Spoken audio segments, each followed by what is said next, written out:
On en parle depuis 2013. Elle était attendue pour cette année. Mais avant même l'ouverture de la session de l'APN, sa porte-parole a douché tous les espoirs. Mais d'après ce que j'en sais, il n'est cette année pas prévu de présenter le projet de loi sur la taxe foncière pour délibération au comité permanent. Il n'existe actuellement pas de véritable taxe foncière en Chine. Des expérimentations avaient été lancées en 2011 dans les municipalités de Shanghai et Chongqing, mais aucune suite ne leur a été donnée. Pourtant, il y a urgence. L'an dernier, le prix des logements neufs a augmenté de 12,4%, son rythme le plus rapide depuis 2011. En l'absence de mécanismes fiscal aptes à stabiliser le marché, une vingtaine de municipalités ont dû adopter des mesures restrictives. On peut donc s'étonner d'un tel report.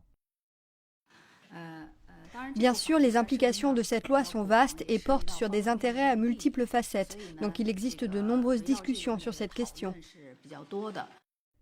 L'immobilier est en effet un secteur sensible, tant économiquement que socialement. Difficile donc pour le gouvernement de trouver un équilibre qui satisfasse les différentes parties prenantes. De nouvelles expérimentations à l'échelle locale sont donc évoquées. Dans l'intérêt public d'aujourd'hui, intéressons-nous à la future loi sur la taxe foncière. Si un premier projet de la loi tarde à être rendu public, c'est parce qu'il s'agit d'un dossier épineux que les propriétaires inspectent à la loupe.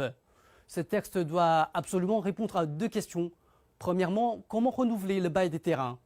En Chine, les terrains restent la propriété de l'État. Ce sont leurs droits d'utilisation qui sont cédés pour une durée limitée, le plus souvent de 70 ans.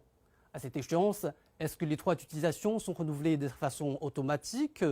Est-ce de façon payante, sur une base annuelle ou bien via un versement unique? Deuxièmement, à quoi ressemblera la taxe foncière?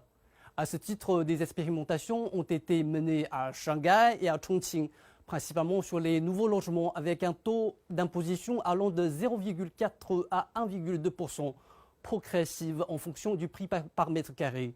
On bénéficie d'une exonération sur une certaine superficie, par personne ou par foyer.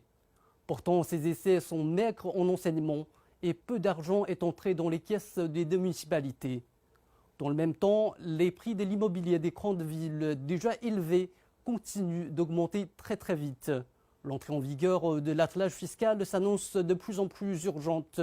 Cependant, dans la plupart des petites villes, le mot d'ordre est déstockage et stabilité des prix. Une telle taxe pourrait nuire à ces efforts. L'équilibre est donc assez délicat.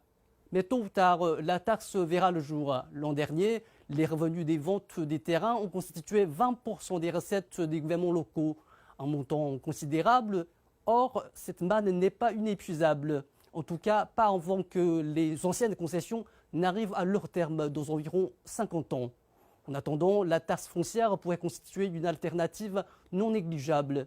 Mais elle pèsera directement sur les foyers et elle pourrait peser lourd sur les nouveaux acquéreurs qui sont souvent hautement endettés. Mais si elle est trop basse, les gouvernements locaux en tireront peu de revenus. Trop d'attention, trop d'enjeux. Le projet attend encore le jour opportun pour sortir au grand jour. Mais le moment idéal n'est jamais facile à trouver.